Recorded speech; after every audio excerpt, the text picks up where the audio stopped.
The Redeemed Christian Church of God, Everlasting Father's Abode, Wakefield, was planted in April 2017 by the RCCG Everlasting Fathers Assembly, Leeds. The parish held the first Sunday service on the 2nd of April 2017 inside one of the classrooms at Wakefield College, with 13 people in attendance. At the inception, 5 families were sent to kickstart the parish. However, only 2 families remained after a few months. When I started this journey as a pastor, it's not an easy thing, because initially it was very challenging. The first 2 years, sometimes it will only be myself and my 2 children, and there's one boy. I thank God for the grace of God upon that guy's life. That is Stephen Adeleye. First, and my parents, they will know him. It's not the parents, they don't attend this church, but I just asked them that, please, can you just release this boy to me? And as God will have it, that boy was very dedicated. For many years, people thought that he is one of my biological children. So sometimes only be the 5 of us to be in church. I first came here as a drummer.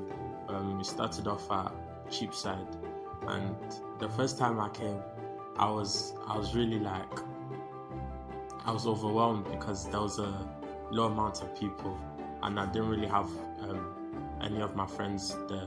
But my dad, he motivated me to keep on pushing and keep on serving, and later on we moved to this big church, and it's grown massively, and I'm proud to be a member of this church.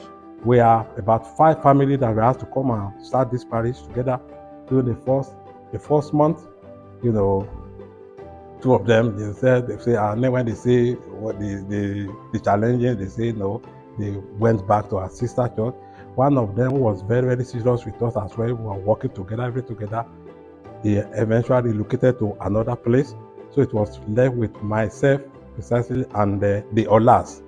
That's when I will continue on the journey.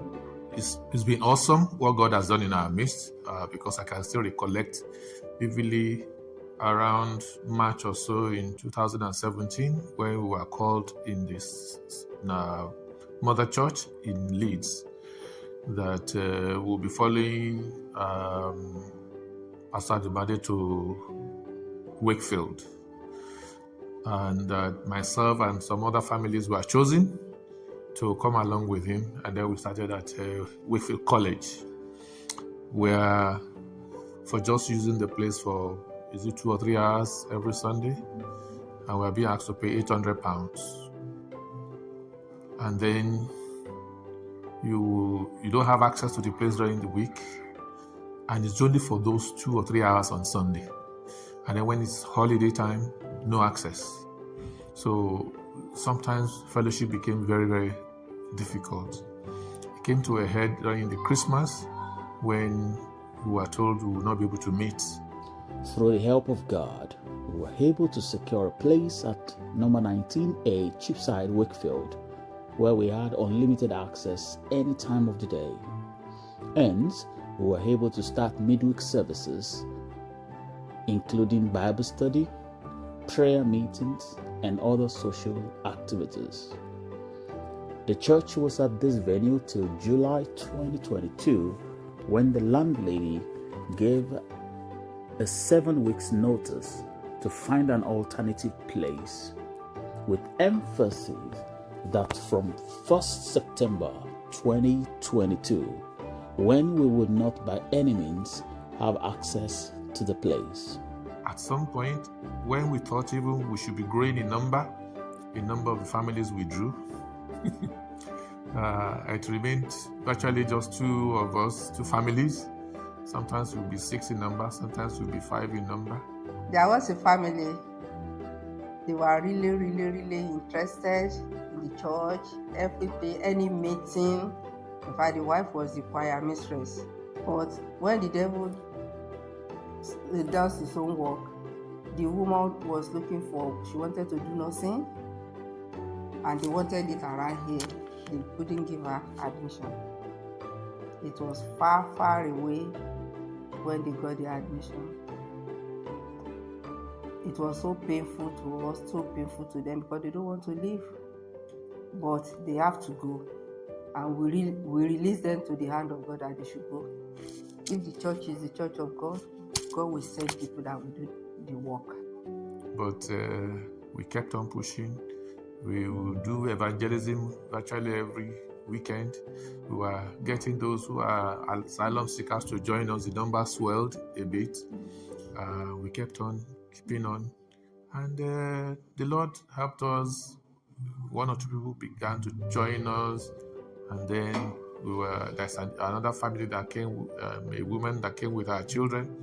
Unfortunately, we lost her. She was a devoted worshiper, but for whatever reason, she died. And then the children just lost the will to continue to serve God. But we continue to pray for them up to now. At the point I want to go to back to God, I said, you call me to go and do this job. You have shown me so many revelations. You have shown me the big, big auditorium, massive auditorium, that I was shaking my head that can you do this through me in Revelation? How is going to happen with what is happening now? We got the Unity Hall on the very last week. And then we moved in there. The amount we were asked to pay was about 5 times what we were paying where we were moving from. So we were again faced with the challenge of how are we going to be able to meet up financially. But one thing I like about Pastor Adumade is this. He's a very prudent man. 1, 2, he's a man of faith. And then he kept telling us all along that what God is showing him is that this church is going to grow and that we're going to be amazed. The way God moves is such, He moves in such an awesome way. We were looking for somewhere to be, not knowing that this building was already waiting for us, because it was just adjacent to each other, and we didn't know until we just came to view, and lo and behold, it was like, this building is here, and we've been looking for somewhere for months. And I'm like, wow.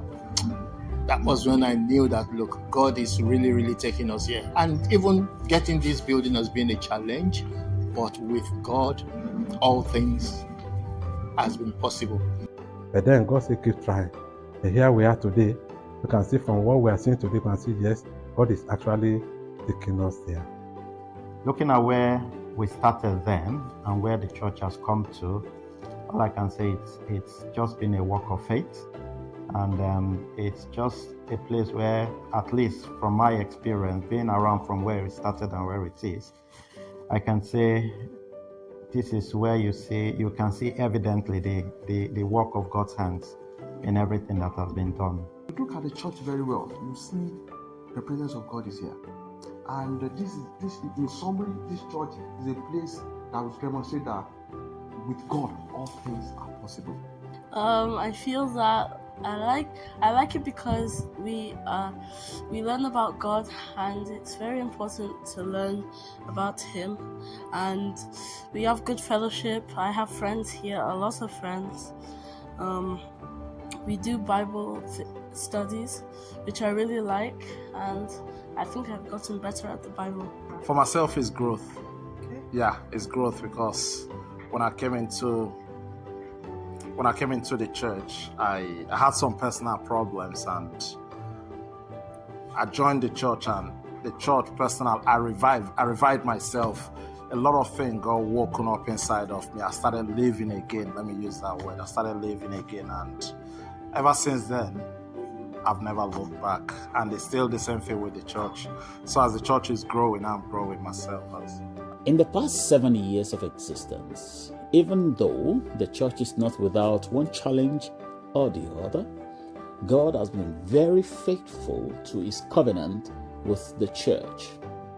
He has been meeting all the needs of the church in His own way, which is beyond any human comprehension. He has brought and still bringing devoted men and women who have deep love and affection for God, people who are sold to Christ, people of like passion who are ready to spend and be spent for God. The church has experienced exponential growth in every area, physically, spiritually, numerically, and financially, especially after COVID-19 pandemic. Indeed, with all sense of appreciation, we can say thus far the Lord has helped us. Happy anniversary to everyone at the Redeemed Christian Church of God, Everlasting Father's Abode, Wakefield.